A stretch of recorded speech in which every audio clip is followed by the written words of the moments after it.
and welcome back to another episode of Serie A Spotlight. This is episode 128, and we're your hosts Matt and Jake. And the season is done, guys. So almost done. We still have that dreaded Atalanta-Fiorentina game taking place on June 2nd. It'll potentially be a European Super Cup kind of game. The potential Conference League winners against the Europa League winners. There you go. And by the time you're listening to this, you might have already figured out if Fiorentina managed to beat Olympiacos in their Conference League final.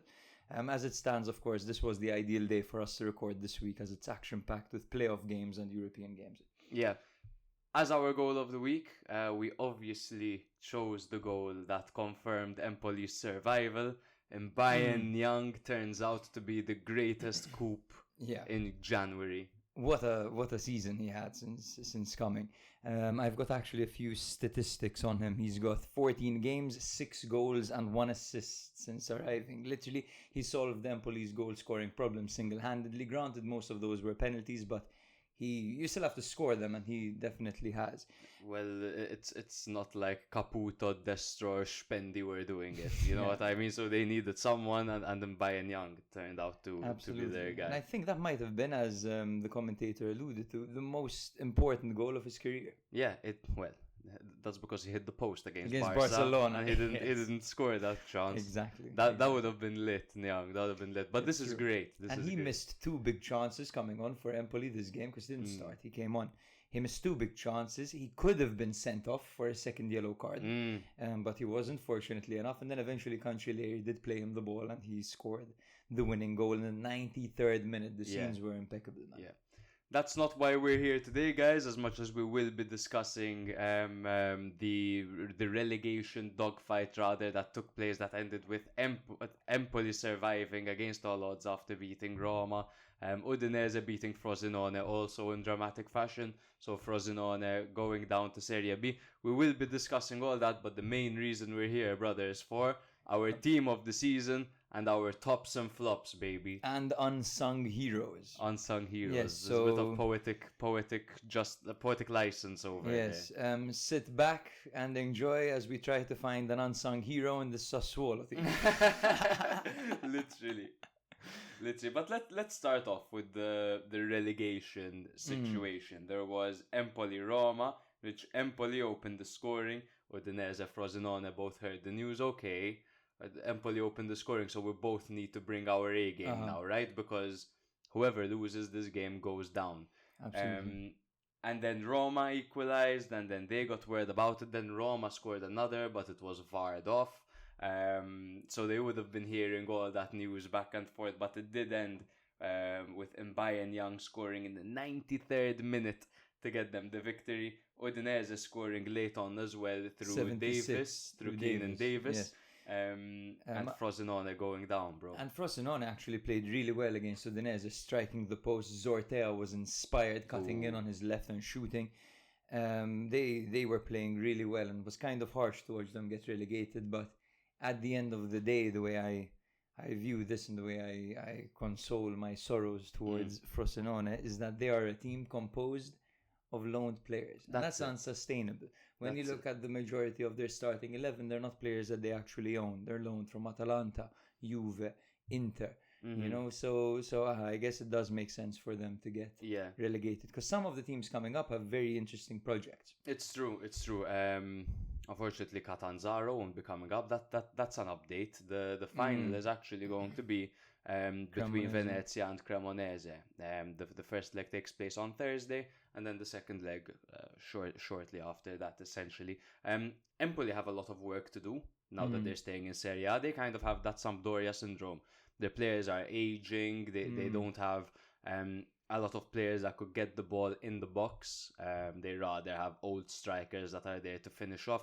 It takes them a lot to get the ball anywhere near goal. They struggle defensively. It's easy to outmuscle them. It's easy to outpace them. They have a lot of work to do. Like Udinese, they have a young squad, and it's good that they played these stakes so early on in their career, you know? If Udinese hang on to the players they have, they'll only get better. Big if, though. You know, Samardzic, we know, is hot property. He almost left, almost going to Inter. But when you look at the average age of the squad... He's probably off to Napoli. Yeah. most guys are 25 years old max. So this is a nice project Udinese actually have going. Empoli, yes, you're right. They need to reinforce. It's going to be tough for them. I think, judging by their situation, the owners and their budget, this will be their reality for a while. Trying to make do, trying to bring in a piece here and there to try to save you. I don't think that there is much hope for them in the long run. Like within the next 10 years, you know what I mean? I don't think that their objective will be to do anything other than try to survive. I don't think they'll be having any European pushes anytime but soon. Not even like the likes of Monza or Genoa, that type. Of course, they're much bigger clubs. But yeah, of course, it's nice to have Empoli though. And it's also going to be super interesting to see how the new talent in Serie A, through Como, Parma, and whoever gets promoted out of Venezia and Cremonese, how they fare, because before the season we had that situation where every team that was getting promoted, maybe one of them would survive and the other two would go down. But Genoa did well, for example. Cagliari did well. A bunch of newly promoted teams in recent history have done a decent job of staying up. Even Salernitana stayed up a while. Monza, Lecce, they all came up and stayed. Empoli now, this is their most positive run in Serie A. They stayed up like 3 seasons in a row, I believe. So it's going to be interesting to see the new talent and how they push the old dogs out. The old dogs being the Sassuolos, the Udineses, the Empolis, so on and so forth. Absolutely. And it's funny that we're calling Sassuolo old dogs now. It feels like yesterday that they got... they were 10 years in Serie A. That's wild. wild. 11. Pretty absolutely. And in our last episode, we discussed all the players they brought in and what a disaster basically it is that they got demoted with all the talent they've had in the past 10 years. Exactly. Shall we go through the rundown of the matches that took place in match day 38? Let's get that out of the way. Perhaps we should mention also that the goal of the week for the best actual goal probably would have gone to Zaccagni. Honorable mention to Scamacca. Of course, those were kind of exhibition matches. And the games that actually mattered, Niang scoring a 93rd minute winner against Roma to ensure survival for Empoli is going to be our goal of the week. Like, if you told me that Niang was going to score the winner against Roma for Empoli to survive relegation at the beginning of the season, I wouldn't have believed. Like, I would have thought Niang was retired probably as well. There was Cagliari 2, Fiorentina 3, and what was again, most of these are simply exhibition matches. Genoa 2, Bologna 0. There was Juve 2, Monza 0. There was such a Chiesa hustler goal in this one. Yeah. Lost the ball like 2-3 times, just kept winning it back. In that Cagliari game, Kingston Mutandwa scored a lovely goal, another goal of the week contender. What was his name? The guy of the Cagliari store that mentioned him to us. I want to say Francesco. What were we calling him? Ferdinand. So Francesco. Yeah, probably. Yes. Scored a lovely goal. He had told us about him basically. He said they got him like from the same the same talent pool that they got Luvumbo from. Either the same scouts. So Angola, is he Angolan? I'm not too sure. I'll check that. I have it right here.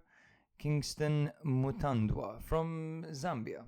Okay, they must have a set of scouts that operate in Africa and have their contacts over 21 there. years old. Those Milan 3, Salernitana 3. This was a very emotional game for all Milan fans. Because Simeon Wanko scored twice. It was Pioli's last game, it was Giroud's last game, and it was Simon Kjær's last game. And Mirante. And Mirante's last game. 3 of those were supreme servants for the club in a period that Milan got themselves out of that banter era and got themselves back to where they deserve to be, in the Champions League, fighting for the league pretty much every other season nowadays. Pioli and Kjær was pivotal in that season where Milan came second behind Inter the season before we won the league. He was very involved in that season, rotating with Kalulu as well, but he had done his ACL, I believe. Pioli and Giroud just changed the game for Milan purely after taking over from Gattuso.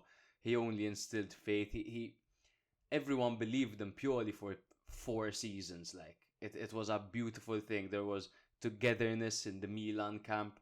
You remember those days when Brahim Diaz was in and he had a really good relationship with Pioli. The players respond really well to Pioli. Absolutely. They never betrayed him or spoke negatively about him. The only time we heard a little bit of criticism from the players was actually from Giroud, who said we didn't know exactly whether to attack or defend. But other than that, everyone seemed to love him.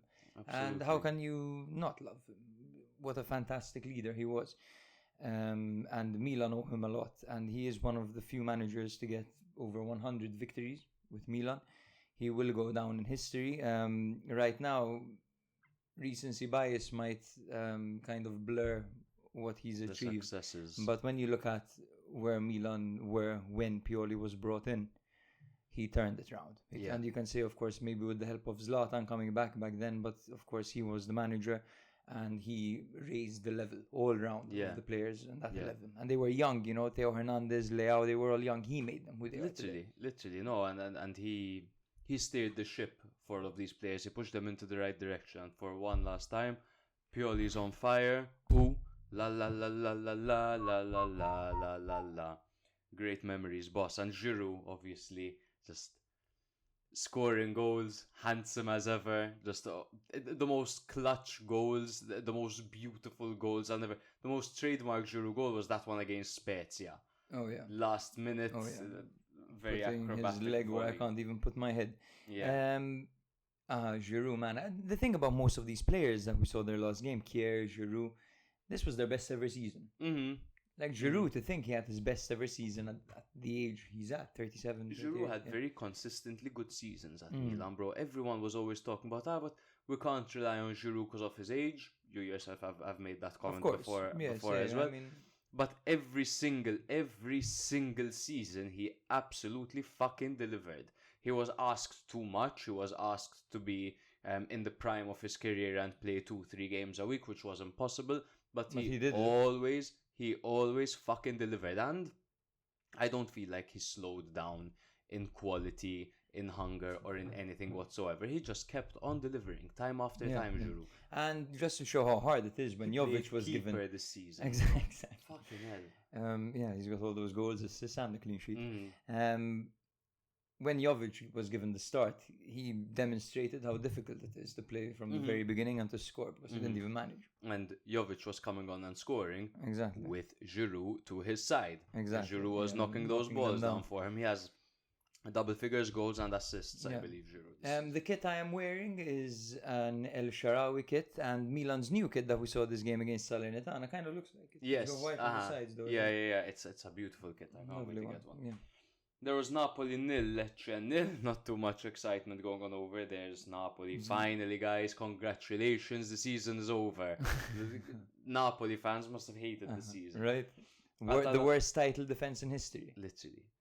Atalanta 3, Torino 0. This means that essentially Roma are not going to get Champions League because Atalanta cannot finish below 4th now. And this loss means for Torino that they would need to rely on Fiorentina. They probably would have needed to do that anyway. But Torino can still get conference according to how Fiorentina do in the Conference League final. Lazio 1, Sassuolo 1. That's where we saw Zaccagni's excellent goal. Empoli 2, Roma 1, which we have gone through already. Frosinone 0, Udinese 1, which we have also gone through already. And Verona 2, Inter 2, which Simone Inzaghi probably wouldn't be too happy about. Yeah, he hates losing or not winning friendly, so let alone games like this. Shall we speak a bit about the Conference League final, brother, before we go to our team of the week? So you spoke to an enemy, you went behind enemy lines, right, basically, and spoke to a Greek person. I learned something new, basically, from this Greek individual that I spoke to today. Shout out Giannis. Of course. Basically. It's not going to be John, is it?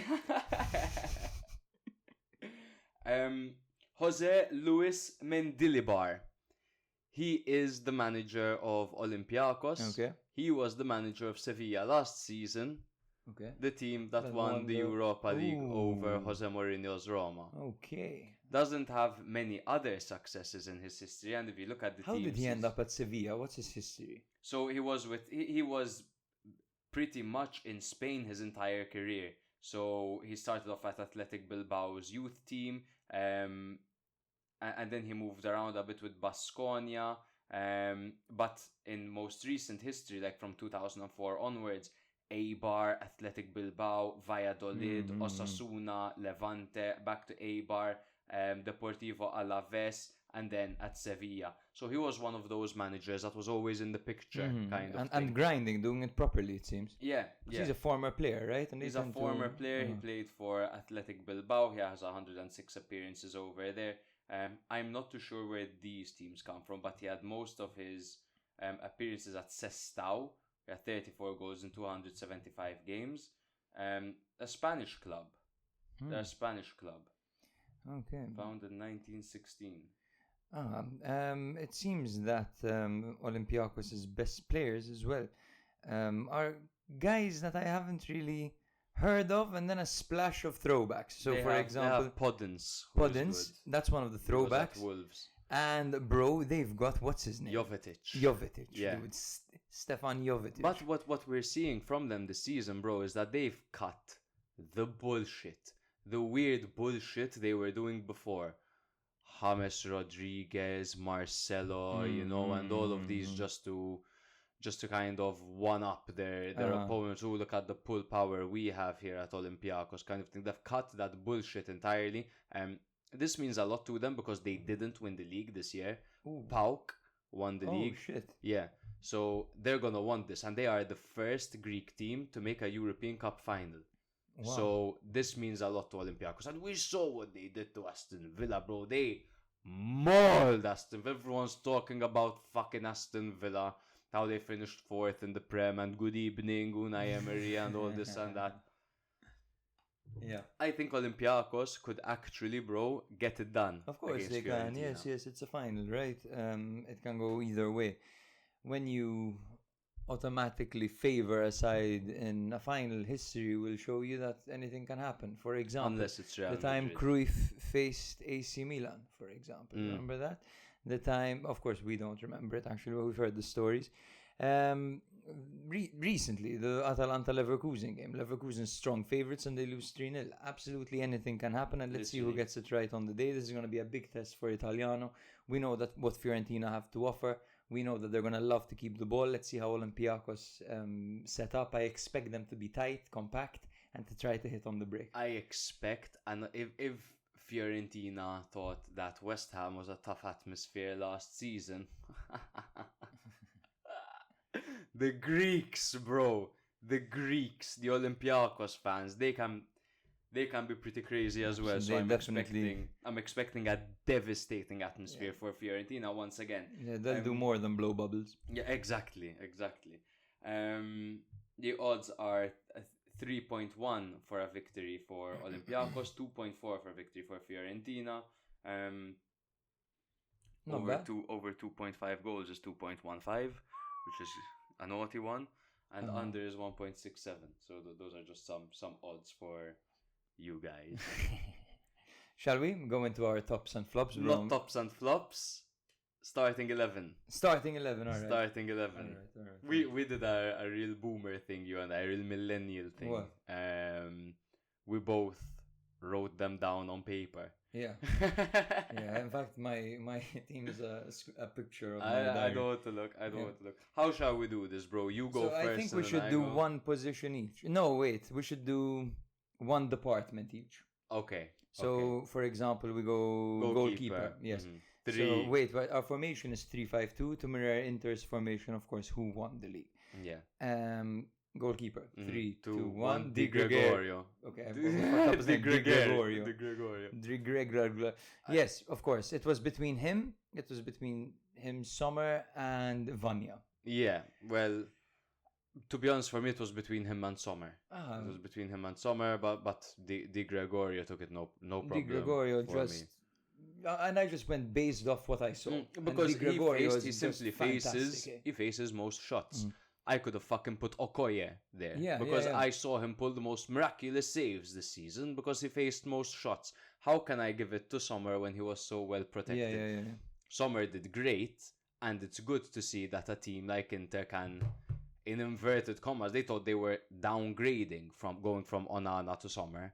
But you will see that if a team is dominant, then and the goalkeeper is solid, he doesn't need to have be the caliber of Onana and Manyan, who could go up to half pitch and have a crack. It could be old reliable Sommer. Absolutely. Yeah, and he's off to Juve. Yeah, confirmed. Pretty much. Yes, what's his name? Romano. Yeah, Fabrizio Romano.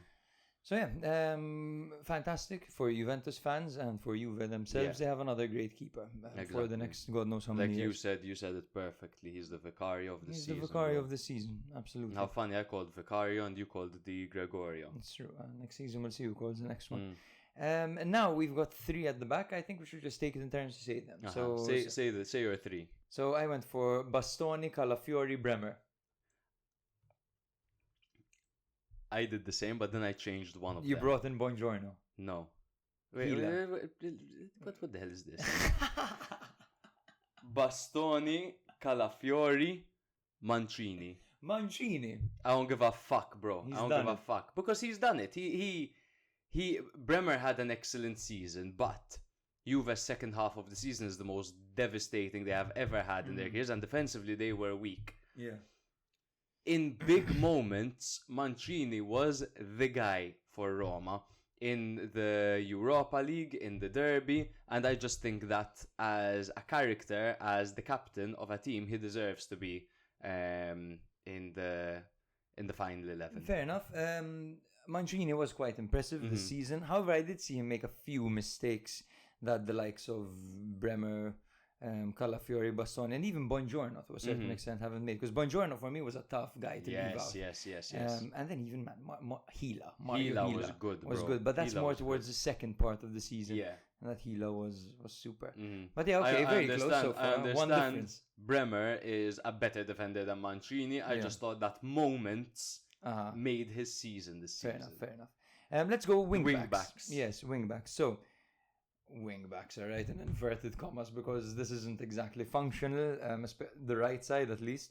But my left wingback is Di Marco. Same. Yes, okay. Di Marco, of course, obviously. And then my right, I went for Politano. You crazy? What's this? Poetic justice, like. Who have you put? I went Bellanova. I think 7 assists this season from right Bellanova is incredible, and especially the way that he has operated in this exact position. But if you look at Politano's numbers as well this season, Politano, the right winger, though. The right winger, yeah, but you can't fit him in. No. The right wing back. Okay, I mean then it's obviously going to be Bellanova. He's the only one who had a decent season. No, it was between him and Cambiaso for me. But output wise, Bellanova was more effective. No, I put Politano there and I'm sticking with it. Okay. That's my right wing back. Midfield 3. Goodmanson, Çalhanoğlu, Koop Miners. Hakan, Barella, Koop Miners. You left out Goodmanson? No. Ooh, you played him striker. Yeah. Dirty pig. Barella you put? I put Barella. I didn't like the way he started the season. Barella. And then did it actually give the ball away last game? Jake, do not get it twisted. Do not get twisted. Inter's midfield is Barella. Inter's midfield is Barella. He's so fucking good. Like, they won the league, and I think he was a massive reason. Forget Hakan's fucking penalties. Forget Hakan's penalties. Barella was the guy in their midfield. Like, no debate. To me, one of the best midfielders this season in the league. Absolutely, yes. But when you look at what Goodmanson managed to do with the team he managed to do it with, I feel like... I won't debate you there. But I put him in my team. Exactly. So you have Lautaro Goodmanson up front. Yes. I have Lautaro Zirkzee up front.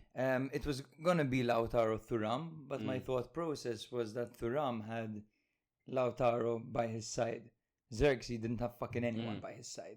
Zirkzee was a lone striker. The way he had to operate, he had to reinvent this new position, kind of. And he did it to perfection. And he had the whole... Everyone watching was on their toes watching Zirkzee. And not to mention as well his output against the top teams. Because if you look at Thuram scoring against pretty much all the top 7 teams, Zirkzee did the same. Zirkzee scored against all the big teams. No, so if I had put Goodmanson in midfield, I would have chosen Zirkzee as well. The reason I decided to put Goodmanson striker is because you look at the top 5 goal scorers this season. Lautaro, he's there. Obviously, he has to be in there. And then there's Osimhen, Vlahovic, and Giroud, which to me, Vlahovic and Osimhen, some people would consider their seasons to be flops because they are strikers that should be getting you 25 goals. They victims of their own high standards. Exactly. 25 would have been top scorer, but let's say between 20 to 24, they should be battling. At least, if the top scorer has 24 goals, they should be competing for that. Giroud, amazing, but a lot of them were penalties. Zirkzee, and then I was looking at Zirkzee, and I was looking at Goodmanson, and I'm like, Goodmanson has more goals from a deeper position. So I had to go for him. Fair enough. Let us know in the comments whose team y'all fuck with most. Yes. Is that how the youth speak nowadays? I don't know. For real? I wonder what our demographic is, like what our average age of listeners. These guys whack for real. No, we have those analytics. They're mostly in their mid-20s. Hello, homies. Hello, friends. Yeah. Yes, tops, flops, unsung heroes, bro. We'll start from Inter and we'll work our way down the table. Yes, sir. So Inter top, unfortunately, you have to pick Lautaro. It's 32 games played, 24 goals, 3 assists. Top scorer in the league. You can't not pick him. Champion. Simple as that. World Cup winner as well now. Like, it's a fantastic season.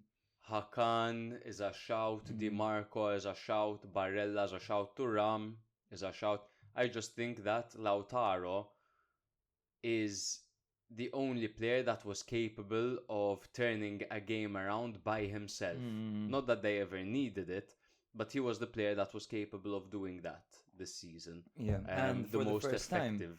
For the first time in his career, he scored throughout the entire season. Yeah, exactly. Without taking a breather. So he deserves. So we're in agreement so far. Yes. Flop is 3, 2, 1. Arnautovic. Because they couldn't rely on their secondary strikers. Exactly. Him and Alexis. To they the couldn't point rely that on them. later on, towards the end of the season, when they really had to, they were relying on Alexis, not on Arnautovic. Exactly. Arnautovic had some terrible games this season, and don't let those 5 goals deceive you. 2 of them came in the last day. Literally. So he scored 3 goals Everyone all was season. sleeping, bro. Yeah. Everyone was sleeping. He's not dependable. 26 games played, 3 goals, not dependable. Unsung hero is a difficult one because Inter's players are rated pretty well, pretty highly. That's why I decided to go Pavard. That's a lovely pick. Thank you. A lovely pick. Pavard has been pretty much flawless at the back of the season. Very tidy.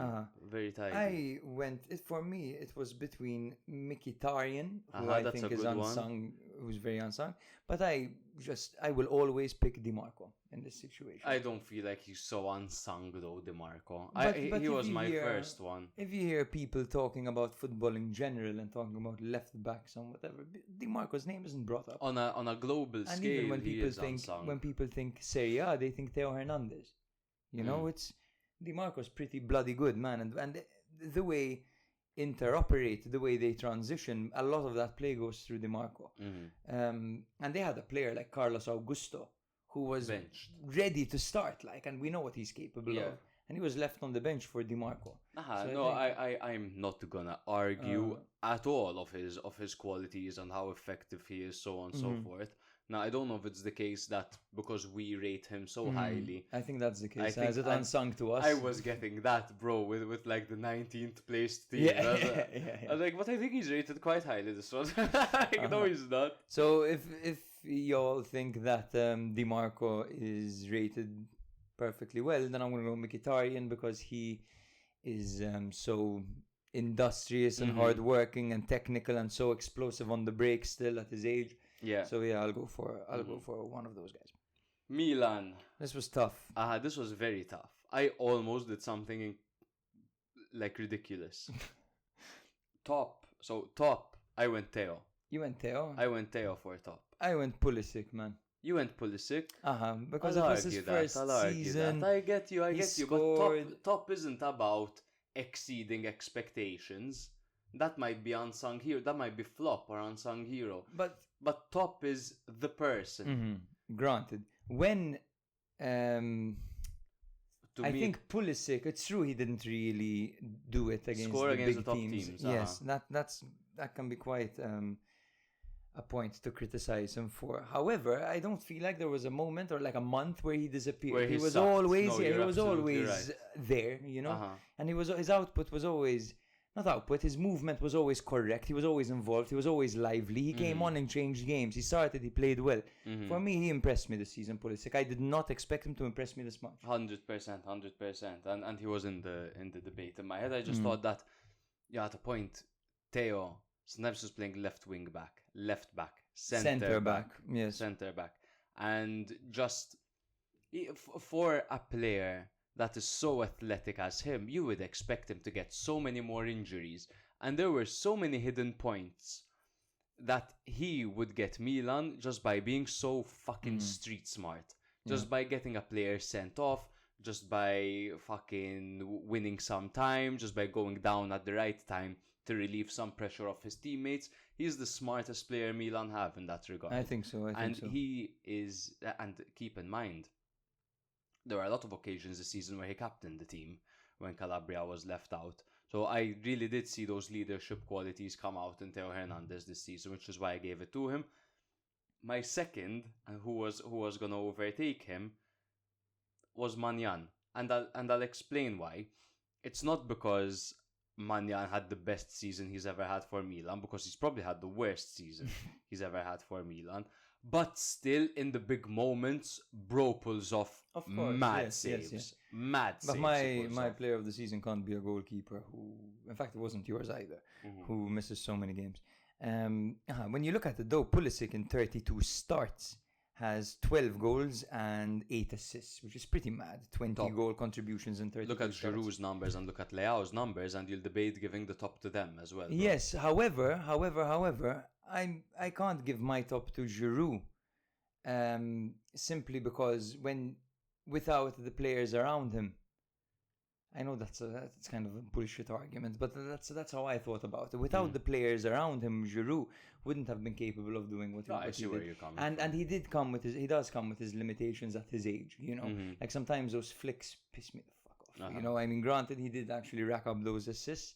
And not to mention Leao, again, another victim of his own high standards, because when it comes to pure talent on the team, Leao is miles ahead. Don't get it wrong. We're not undermining Leao's capabilities over here. It's just his consistency that he needs to work on. I gave it to Pulisic simply because he came in his debut season and he blew me away. And that's simply why I gave it to him. Because if this was Leao's first season ever, for example, he would have probably got it. Let's look at his numbers, actually, Leao.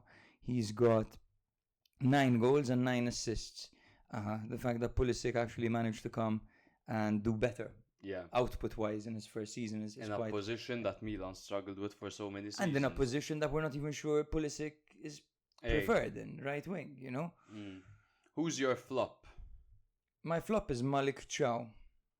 But he was out injured, man. He was out injured, but when he came back, he was so shaky, bro. I know it's a little bit harsh. Because he was injured for so long and he's like 20 years old. Sure, but he was my flop, considering what I've seen from him in the past. Fair enough. Who have you put? Calabria. Fair enough. Because I think, not that my expectations were so high of Calabria, but I believe the club's expectations of Calabria must be high because he's wearing the armband and he's starting every other game. So I think if I had to pinpoint one player when Milan were top, if I could pinpoint one player and I can say he's a step behind, it's Calabria. And he's in the starting 11. It's about time that Milan actually upgrade. There's upgrade. That Thiago Santos. Not necessarily sell him, because I'm sure he's great for the locker room. He's one of the only ones who actually knows what it's like what Milan means at the core, you know. And he's been through the ringer with Milan as well. He has been. Ciao was out injured, but he did get 21 games, so he got more than half the season, and half the season. And never actually grew into the season. I think he had one game where we praised him. Other than that, bro, it was kind of disastrous. Let's be real. Granted, he's young, again, as you mentioned, 22 years old, but I expected more from him. That takes us to our unsung hero. I think there's only one correct answer. Maybe two. It depends. So, Giroud is criticized a lot. Could he be an unsung hero? You and Giroud. I wrote Giroud, but I have a backup just in case it isn't. Just in case it doesn't count. I think Giroud can be an I unsung agree. hero. Okay, so I have Okafor. Okay. Who do you have? The only correct answer. Who? Gabbia. Gabbia, dude. Gabbia came in for 6 months and solved so many problems. It's true. So many problems he solved, man. But same can be said about Okafor, because when he was brought on in situations, he solved many problems as well. I was gonna put Jovic again, but Jovic, then the problem is when he was given the start, he never actually did anything. That's true. I feel like Okafor's season was fucked with injuries. Fucked it was. Like he was constantly, like he would come back getting injured, but it like never stopped him. He still maintained that hunger and that desire, and he never slowed down. I like Noah. Noah, I'm curious to see what he can do if he's healthy. Next. Yeah, let's go. Juve. My top is Bremer. Same. Easy. 36 starts. Easy. He's a wall, consistent, even managed 3 goals. He's a tank in front of that. And I think everyone else was so inconsistent for Juve that you can't even begin to consider anyone else. It's true. I found Vlahovic, too inconsistent. Chiesa was being treated like glass by Allegri. Yildiz was coming off the bench too much. Rabiot had nowhere near the season he typically has. Yes, I'm in total agreement with you. Flop. Who'd you go? He had the unluckiest season I've seen in my life. But if you are a striker who's played 19 games for Juventus this season, and your numbers are 0 goals and 0 assists, you're my flop. Moise Kean. Yes. He has had one of the most unlucky seasons. So unlucky. The offside calls against him were nuts. He's had the craziest one I've ever seen in my life offside, bro. Yeah. So I was torn between two. I put Kostic. That's my second option over here. Just because he fucking sucked. He's one-dimensional. And he sucks. Yeah. Kostic. And Cambiaso came in and just replaced him. Second, I had just as an interesting shout, talking point, whatever. If we're talking about the club's expectations, Alcaraz must have been below expectations for them. 50 million clause. 50 million fucking. Did they get promoted? Southampton, because there was a clause. There was a clause basically saying that if Southampton don't get relegated, he extends his loan. They don't get promoted. His loan is extended. Southampton Football Club. I think they're in the playoffs, dog. Wait, there are fireworks. Championship champions. They're up. They're up. Which means that he has to go back. He has to go back. Nice, Alcaraz. Unless they trigger the 50 million option. Exact. So which I don't know, but yeah. Unsung Cambiaso. I agree. Offered something refreshing. He came, he played 34 games, scored 2 goals, got 3 assists. It's not even about the numbers. It's that new element and that new dynamic, that new avenue he added to Juve's game. I also have Yildiz listed down because Chiesa's often injured. And Yildiz came in and did a really good job, man, in some big games as well. Agreed. Atalanta. So my top is the man I love, Coop Miners. For top, I put Lookman. This year I put Lookman. I've always put Coop Miners so far. This year I put Lookman. I can't justify not putting Coop Miners because of his versatility. The fact that he can sit in front of the defense and build up play slowly. He can sit behind the attack and score goals. He's so good, man. I agree with all that. But 12 did he goals, score a 5 hat-trick in the Europa League final against we're talking Leverkusen? Serie A, no? Oh, come on. Come on. We're talking Atalanta. I disagree with you. I think it's Coop Miners. Okay. Flop. Bucker. Bakker, yeah, never got going. Criticized by Gasperini the second he signed. Subbed in and out of games. Never really showed us what he can do. Did he? I think we're gonna agree on the unsung hero. Yeah. Uh-huh. I was between two. Same. And I don't know if he's unsung because apparently Liverpool want him. Gym City. No, but very nice shout. Their I love own, Gym City. I put Ederson. You put Is he unsung? he's I don't think he was too unsung because Juve want him. Liverpool want him. He Liverpool was want him. incredible. He was insane. If it's not Ederson, I'll go for Carnesecchi. His first season in the top flight, and boy was he good. He was very good. I'll go Gym City. I think their own is typically a good option for unsung as well. He was playing in defense a lot. But Gym City, I think he offered a lot of stability for them at the back, especially when you've got Kolasinac, it's his first season. You've got Scalvini, who loves bombing forward. Gym City just anchors. Exactly. Yeah, Gym City bitch. Bologna. Top. Zirkzee. 11 goals, 4 assists. Calafiori, Ferguson, and all these guys are I would get any of you if you say them. But Zirkzee, to me, is different gravy. No one has what Zirkzee has. And I wanted to put Calafiori somewhere over here, but he's not unsung. He's not unsung. In fact, I wrote him over here because he just had too good a season, man. 29 games played, playing at centre back at 22 years old, and again, redefining the role. 2 goals, 5 assists from centre back as well. Sometimes, of course, operating on the left. But he was totally solid for the side that teams struggled to score against. Agreed. Flop. Jesper Karlsson. I was going to put Karlsson, but then I remembered a certain Sidney Van Hooijdonk. Oh my God, Sidney Van Hooijdonk. Van Hooijdonk was the second striker for Bologna coming into the season behind Zirkzee. He disappeared. I don't even know where he is right now. And a teenage Castro ended up deputizing for Zirkzee. And he actually scored. I forgot Van Hooijdonk even exists. So you're probably right over there, bro. Speak of a But Karlsson had a bad start, kind of became more involved in the team later on and didn't look too out of place. Unsung hero for me is a man who did his ACL. Ferguson. Yes. I think he's too highly rated. Yeah? I think he's too highly rated. I went Freuler. So in that case, I would agree with you. And Freuler. Just a mention to Solimerkas, because it was his first season there, playing on the left, and he found a lot of consistency. Yeah. Under Thiago Motta. Great industry, he defends as well. Direct when he needs to be, defensive when he needs to be. He had a great season. Even like an unsung hero could also be Dan Ndoye, whose numbers weren't great, but on the pitch he gave absolutely everything. Especially coming on as a sub when everyone's tired, he did a fantastic job. But he scored 1 goal this season. I think Remo Freuler though, because Motta's 2-7-2 formation here we go, required one fucking man in the middle of it all. And that was Remo Freuler. Freuler, who flopped for Nottingham Forest, apparently.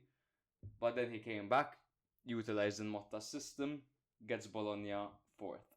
Yeah, he's the perfect metronome. 5th, rather. Roma. Wait, did Bologna finish 4th or 5th? Because I'm Bologna currently are 1, 2, 3, 4, 5, 5th. Yes, Atalanta overtook them. Exactly, in that last. Yeah, and now Atalanta can overtake Juve as well. Keep your eyes peeled for that European Super Cup. Roma. Look, man, my top. My top has to be Dybala, man. Doesn't matter. Yeah. Dybala, like. When fit, he managed to get 28 games, which for him is a lot. Ask me any question about Roma.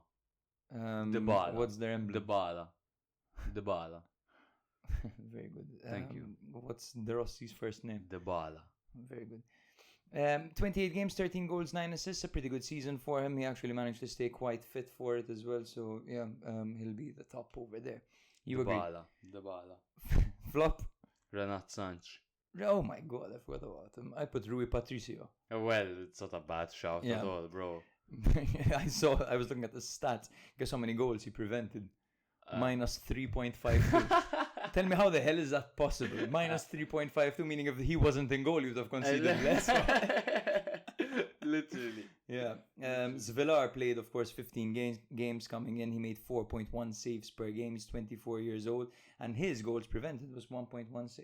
So I don't exactly know how this metric works, but it's not about the metric. It's about the fact that Rui Patricio has dipped so aggressively. And Zvelar looked so refreshing. Yeah. Unsung hero. For me, it will always be this guy for Roma. He's kind of like Mr. Roma. How Atalanta you have the likes of Darun. At Roma you have Cristante. And Cristante can break down play, he can ping it across the pitch to perfection as well. He only missed one league game this season and he averaged 89 minutes per game. He has 3 goals and 4 assists as well. And if you look at his heat map, it's absolutely wild. Brian Cristante is my unsung hero. Beautiful. I went Paredes as well. I probably agree more with your shout than I do my own. Paredes had a very good season. Paredes had an excellent season, and Paredes, he gives you that grit that you need in midfield, that character, that personality. I'm gonna launch the ball into the Netherlands bench kind of shit. Exactly. You know? Him and Mancini really have that for Roma, and they make Roma these devils, and I like that about Paredes. And he flopped at Juve. He didn't have a great opening season, so I think he's a good unsung. Lazio. The top for Lazio might have been one of the toughest tops of them all. Because they no all one came in and out at different times. Like, I wouldn't blame you if you put Tati. I wouldn't blame you if you put Zaccagni. I wouldn't blame you if you put Felipe Anderson. You haven't even mentioned the one I put. No, not even. I put Luis Alberto. I put Luis as well, even though he kind of disappeared. He wasn't even that good, bro. He wasn't even that good this season, it's true. He wasn't even that good. But I think he gives them something, that kind of creative spark that they need. He gets a goal out of nothing, and his numbers don't lie as well, you know. He still managed 5 goals and 7 assists, highly involved. Zaccagni had a decent season, but Luis, I think, was still better. It was a tough season for Lazio. It was a tough one. Managerial change on though. Flop. I have 2. One is a victim of his own high standards, and Ciro Immobile. No, I think we started to see the decline from Ciro last season, so let's exclude him, because I kind of agree with you as well. I'm gonna go for Casale. Nice, I agree. Casale. Boom. Only 15 starts and terrible performances, and he's still quite young. Horrible performances. And he was good the guy last season with Romagnoli. Even at Hellas Verona the season before, he was very good as well with Rahmani. No, I was reading some Lazio fan blogs and shit when I was doing my prep for Lazio, and that Lazio podcast. What's it called? Lazio Lounge. Lazio Lounge. Amazing Lazio Lounge. Excellent. No, they weren't big fans of the way Casale performed this season either. Especially the blogs, they wrote some horrible things stuff about him. Unsung hero, not sure if he's unsung. It's Gila.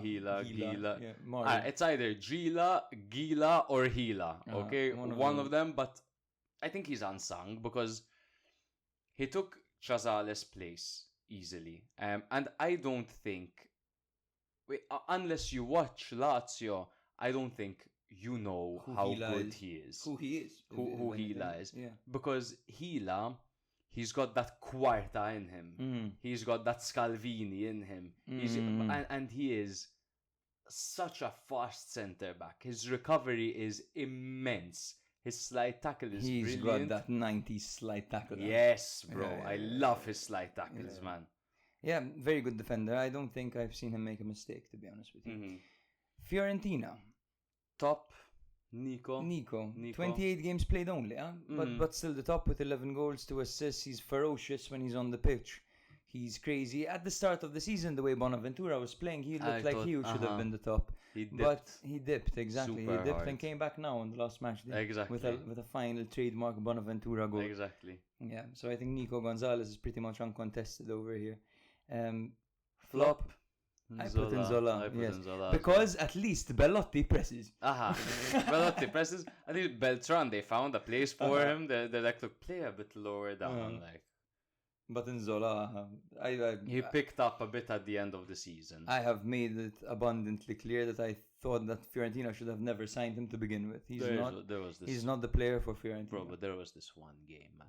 there was this one Against game for Inter. Spezia against Inter where Inzola was one of the best hold-up strikers I've ever seen in my life. He looked man. like he was playing in a mech suit. Bro, and he had his shorts were really, you know how he does, he pulls his shorts up like, and he was so muscular, holding off two defenders at the same time. He looked so strong. I almost wanted him at Milan at that point, I'm not gonna lie. Come on, bro. Unsung hero. My unsung hero is Michael Coyote. Look, Dodo got a serious injury early on in the season. They looked at their bench. Italiano looked at the bench and he saw this 19-year-old boy, Michael Coyote, with not much experience at all. He ended up playing 25 games and playing really, really well as well. No, he was one of the new kids on the block. This and he was solid, like solid in his position. He even got goal contributions as well. He was a fantastic, I think, winger on the right side. One of the better right-sided players in the league, I think, this season. I went Quarta. Fair enough. Because as well, I saw the statistic. His output is mental for centre. His output is ridiculous, and his recovery as well, bro. Quarta's a very good player. Quarta, I think this is gonna surprise you.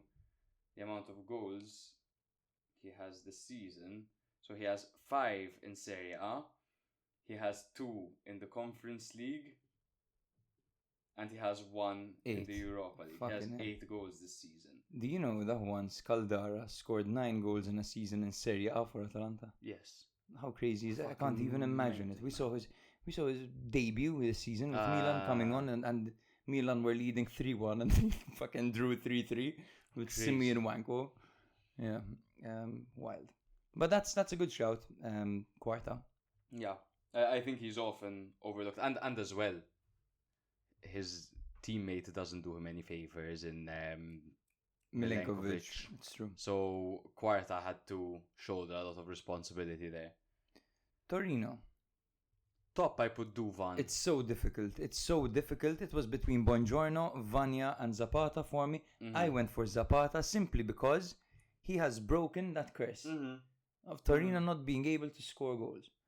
He's come in 37 games played. He missed 1 game this season. 13 goals, 4 assists.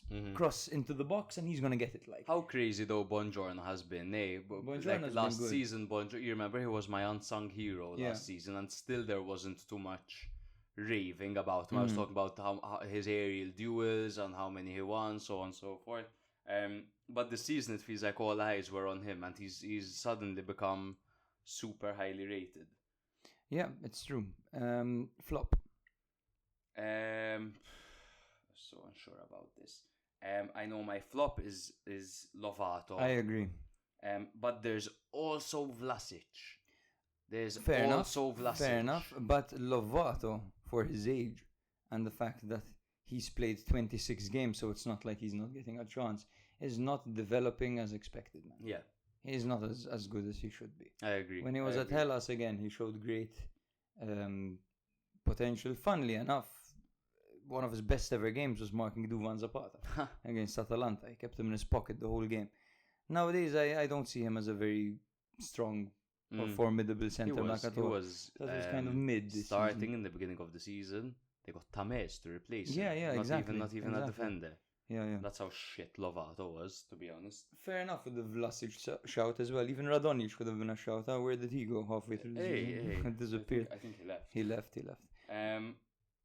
This so isn't unsung from me. I put Bellanova. I put Vania. As in Bellanova, I put him near my top in brackets. Okay. I put Vania. Because I still don't think he's massively rated in Italy, man. I think actually many people would say that he's a goalkeeper with flaws. So fair enough. He had a really good season. He keeps upping his level every year consistently, Vania. It's come to a point now where I don't even look at him and say, that's Sergei's brother. He's his own person. He's broken out of that. I don't hate you for Bellanova either, because He's again, unsung. Not many people again know he's or rate. unsung, but he might start for Italy, which maybe I don't doesn't think so, make him because so unsung. Spalletti loves Di Lorenzo from his time at Napoli. Di Lorenzo on his way out, by the way. Yes, Apparently he's tired of the criticism. Inter are in for Wait him. till you see my Napoli flop. Wait till you see your Napoli. What? Napoli flop. Ah, No. In fact, it's how next. funny we haven't even been. We haven't even mentioned Napoli. Yeah. They're Napoli next. top, interesting. Guevara. Sometimes I'm watching Napoli and it just give the ball to Guevara and hope he can do something. Yeah. Guevara and Inshallah. Flop feels a bit bad saying this. So automatically I wrote Osimhen, but I am not giving my flop to Osimhen. You can't. It's like saying Vlahovic for Juve. Exactly. You can't. He still did well. He just didn't play as well as he has in the past. Mazzocchi, Di Lorenzo, one of those, I think. But Juan Jesus, fair enough. I thought he was shit. Yes. I thought it's not his fault, because Napoli should have invested in a replacement for Kim, but they didn't, and unfortunately it was Juan Jesus who really didn't have a good season at all. I think Di Lorenzo, when you look at the season he had last season and the season he had this season, I guess you could consider that a very fair flop. It's true. Mazzocchi came from Salernitana. I guess the expectations weren't great, but he flopped hard, especially in that first game he had. Remember the immediate red card? Yes. So, one of those it has to be for sure. Unsung hero. I put Politano. Judging from the fact that you were surprised that he was in my 11, Politano. No, I agree. Politano had a great season. He did. He had a really good season. I don't think I would play him at right wing back. No, man, you'd be surprised at his defensive contribution. Come on, I mean, Tudor played Zaccagni as left wing back. Okay, I'm not Tudor. I will never be Tudor. Genoa. Yes, I really struggled to find a flop for Genoa. I was struggling. I picked someone who kind of grew into the season a little bit, but I guess he would be the flop. Okay, from maybe it's the same one. So Albert's the top best. Top is Albert.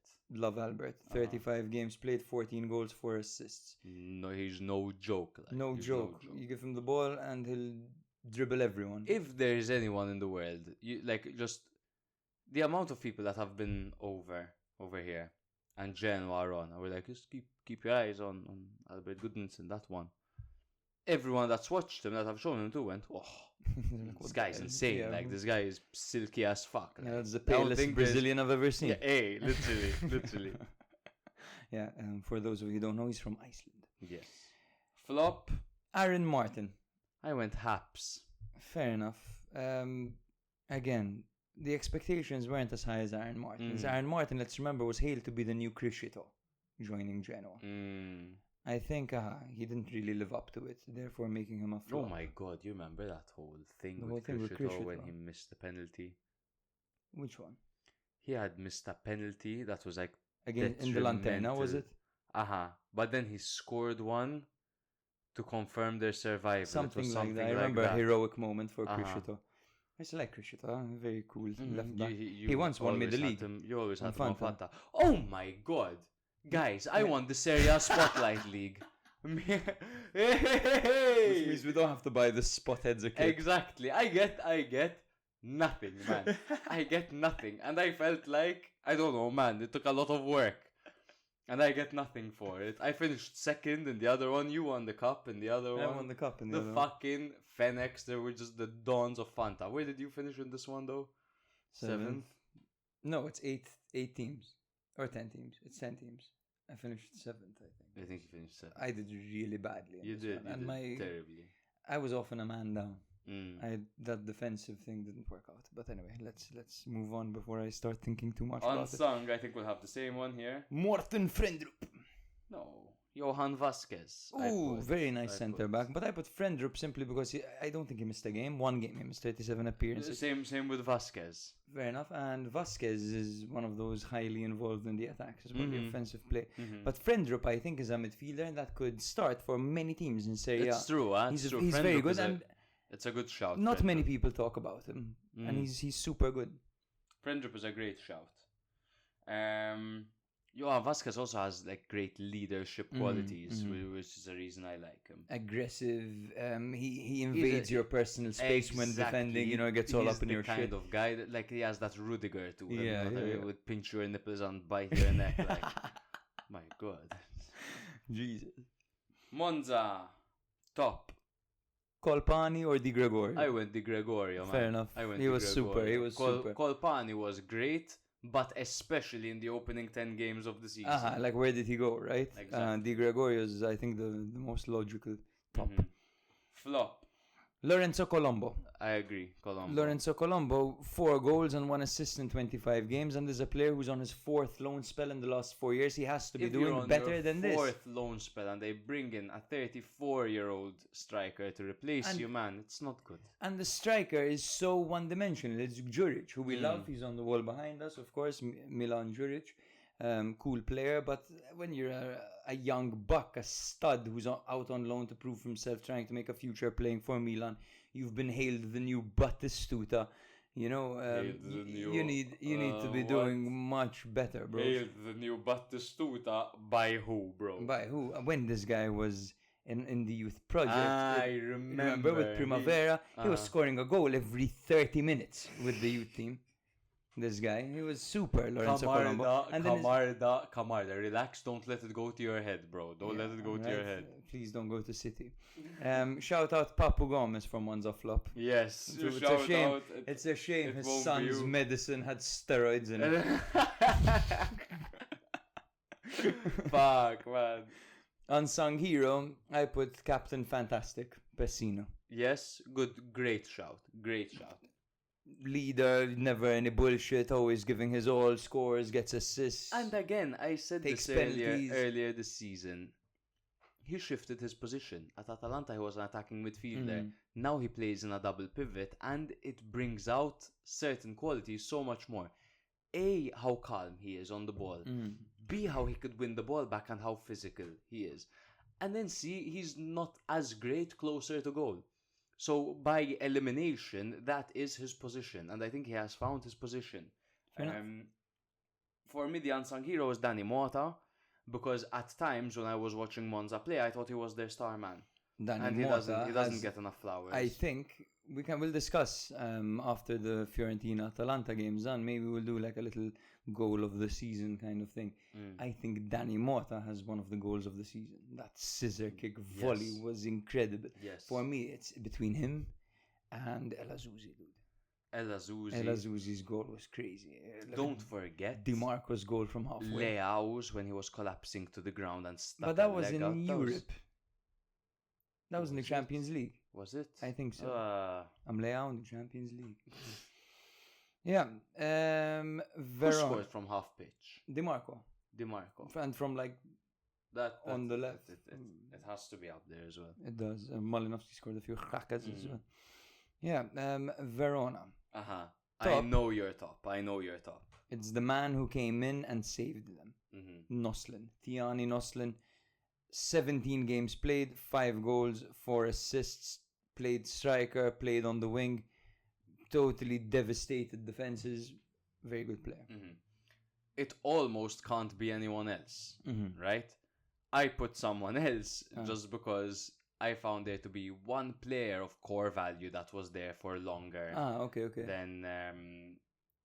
than Noslin, and it's Michael Folorunsho. Michael Folorunsho is my unsung hero. He's your unsung hero. Yes, and it was between all the midfielders, to be honest, because Suslov and Duda are also unsung heroes. Yes, because Serdar, bro. All these guys, they didn't miss a game. It's true, and they played pretty well, especially in the second part of the season. I think Folorunsho as well in big games earlier on in the season when the stakes still weren't so high. He had that great goal, man.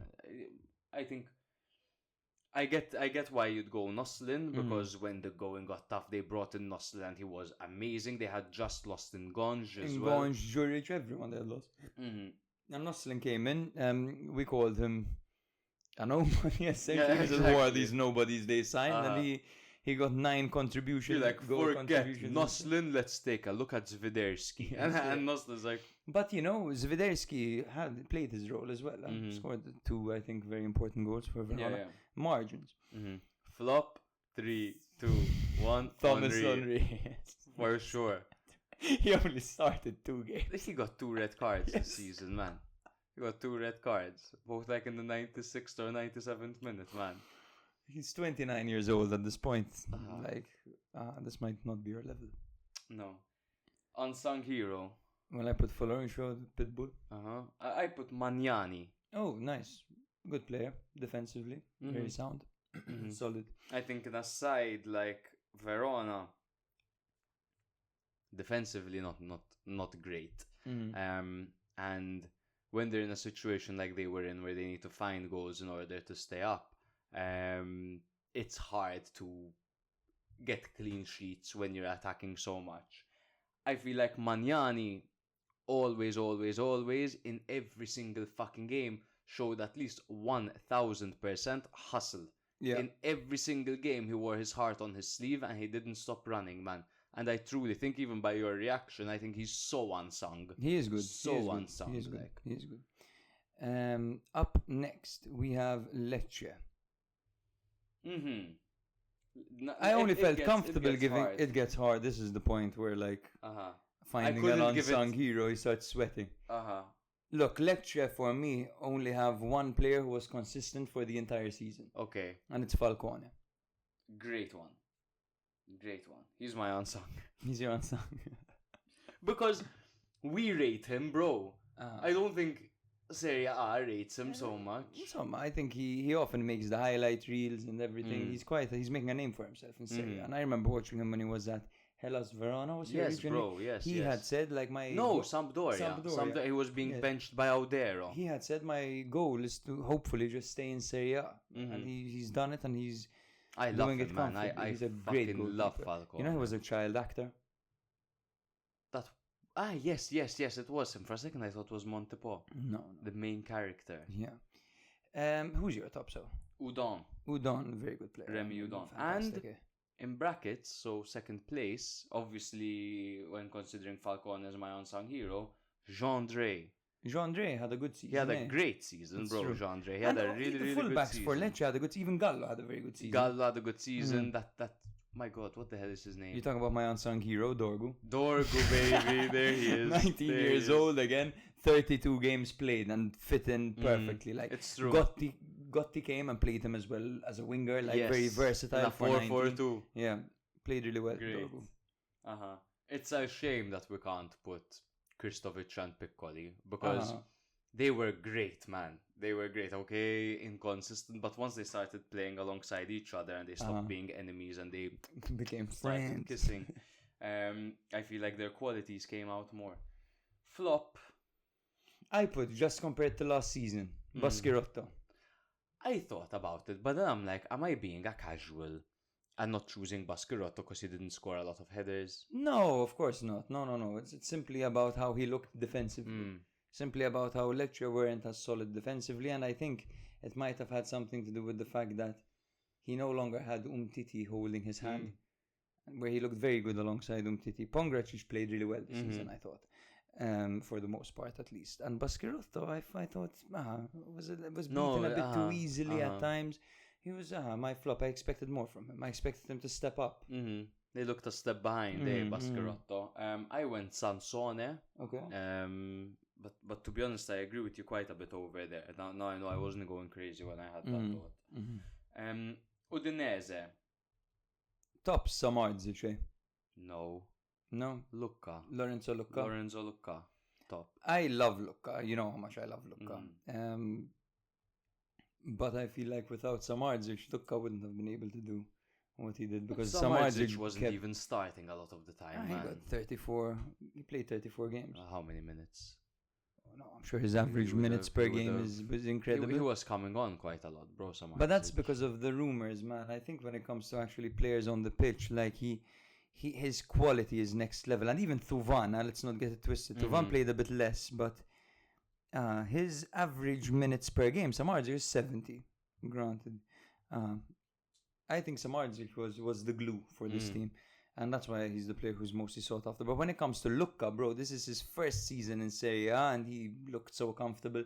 And he's one of my favorite strikers. The thing is, Lucca, so before they had Beto, Mhm. If you look at Luka's numbers this season, you look at Beto's numbers in the past few seasons, at least when it comes to goals, they match. Yeah. But when Beto wasn't scoring, he was making the team worse. Yes. With his Luka- first touch. Luka always makes the team better. He always makes the team better. Because he's high IQ. He's smart. He's got that Ajax. Just technical players, Yeah, man, yeah. all around him. There's Tufan, there's Samardzic, there's Pereira. All these guys that he can just lay it off to. And for a player who's 6'7", his touch is immaculate. Yes, bro, 6'7" is crazy. It's crazy. Man. It's crazy. Like, how does he drive? How does he get in lifts? How does he do anything, man? Flop, man. Oh, man. I went through the archives. I had no idea how to pick for a flop because they're not great, but they're not blatantly terrible. I went for Ferreira. Yeah, I knew you were gonna go for Ferreira because recently you passed a comment. You're like, I don't like this fucking Ferreira guy one bit, man. I'm trying not to let you influence me so much. I'm like, who do I think was shit? I found it so obvious that it's Silvestri. Like, I just found it so obvious. Yes, he got benched. Silvestri. He got benched as fuck, bro. He got benched by my unsung hero, the Super Eagle Okoye. Same. Hell yeah. Same. Other unsung hero, by the way, Jaka Bior. Yes. Incredible Wins player. has the second most headers per game on average in Serie A. Jesus. Juric is first. Hoofed. Cagliari. Because I know this team inside out, Mm-hmm. when it came to a top, I was struggling because they will have, again, phases. But I think there's one player that from the very first game to the very last game, he was a weapon. He was a dynamic that even if he wasn't scoring, yes, if he wasn't scoring or assisting, he was always influencing the game, especially those comebacks at the first part of the season for Cagliari. That was all Luvumbo. The win against Napoli. Everything, even against Atalanta, we went to watch. He put so much pressure on them towards the end. So you can say, okay, the likes of Viola, you can say the likes of Dos Senna. Dos Senna's not a bad shout, in fact. We'll talk later. But Luvumbo with his measly 4 goals and 5 assists, for me, added a new gear to the Cagliari side, a gear that they didn't have. He's my top. That's why. We agree. Flop? Petagna. Or Vietesca, man. True. Vietesca is not a bad shout. You know who also wasn't great? What the fuck? Is it Hatzidiakos? No, this is Zappa. Zappa wasn't great at all. Zappa wasn't great at all. Zappa was kind of shit. But Petagna, I'm not gonna pick him because he sat next to us at the game. So I can't pick him. Shout out, bro. Ciao. Ciao. Unsung hero Dos Senna. We agree. It could be Erimina as well, but Dos Senna just did it for longer, bro. He did it for the whole season. Granted, in that Frosinone game, he made 3 mistakes. Can I just go back to Petagna a bit? Let me just go back to Petagna a bit. He just hasn't gotten going, I feel like. Ever since Atalanta. Yes, bro. It's true. So he started at Spal, promoted like. A whole team built around him, that Spal team in Serie A, and they failed. He goes to Atalanta, Milan, like, and then starts falling off. Goes to Napoli, he's on the bench, like, and slowly, and then Monza, he was on the bench. Well, to be honest, at Monza he was good for their hold-up play and stuff like that, but just not scoring.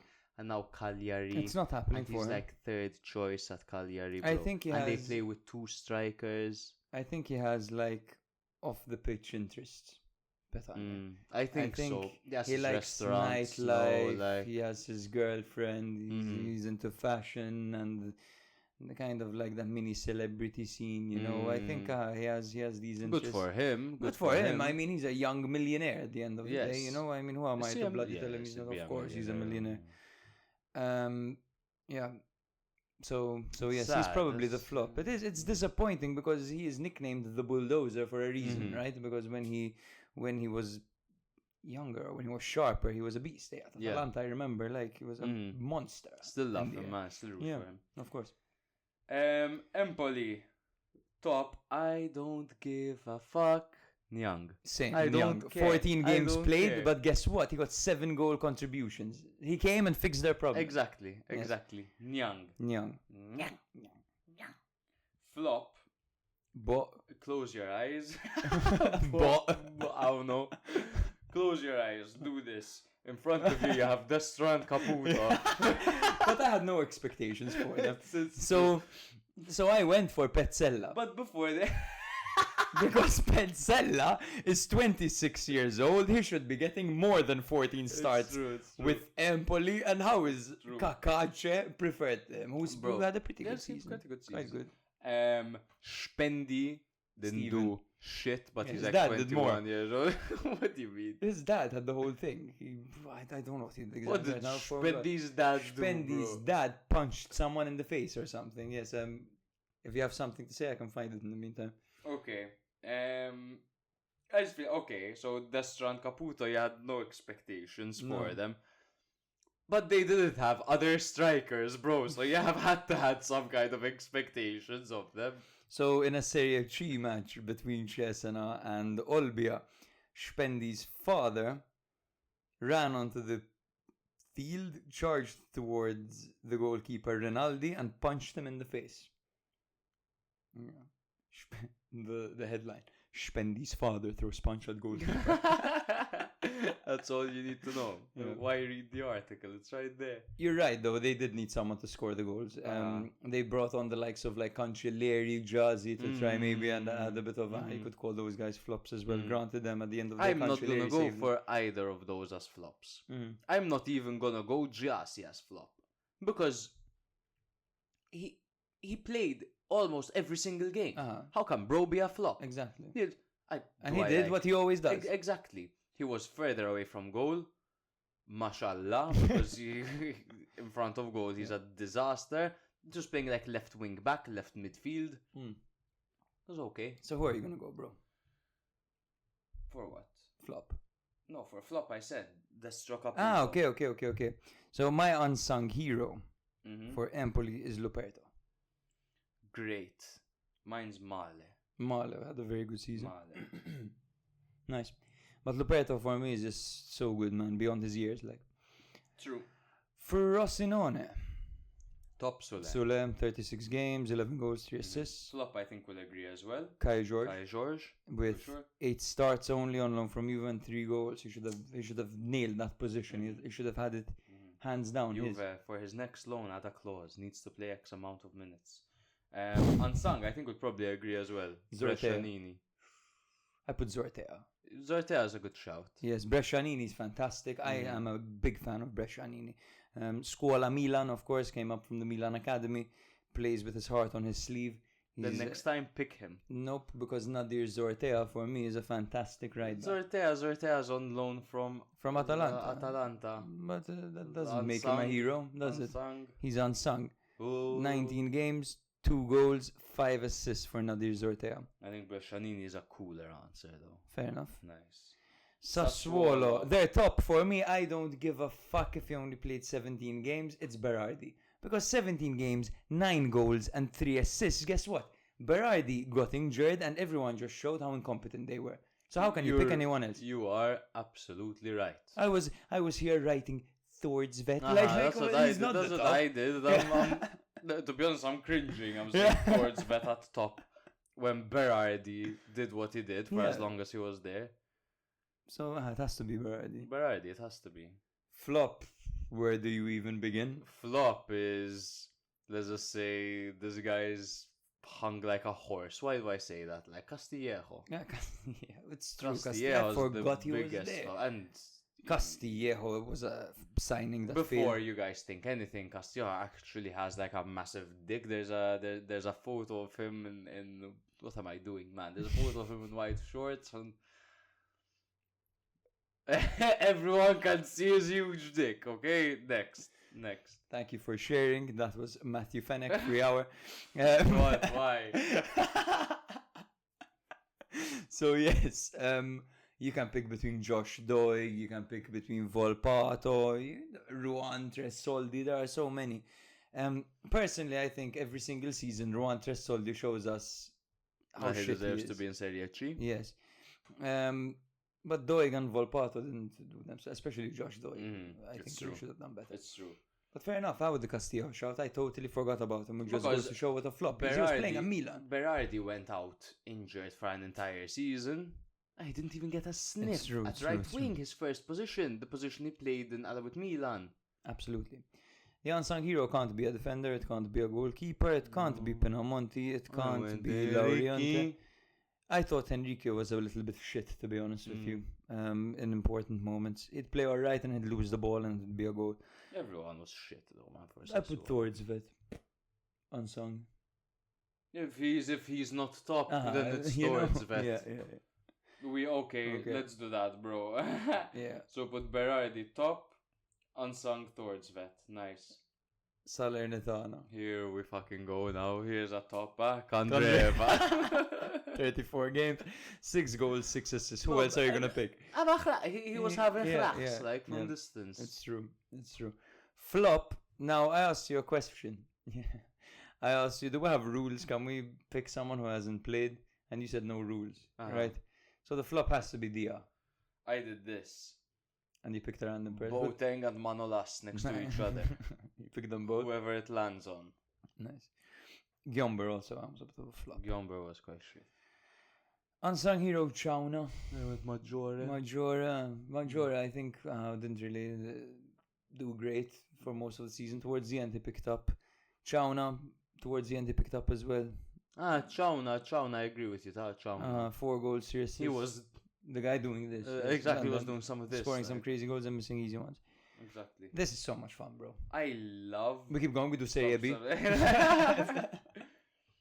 This is...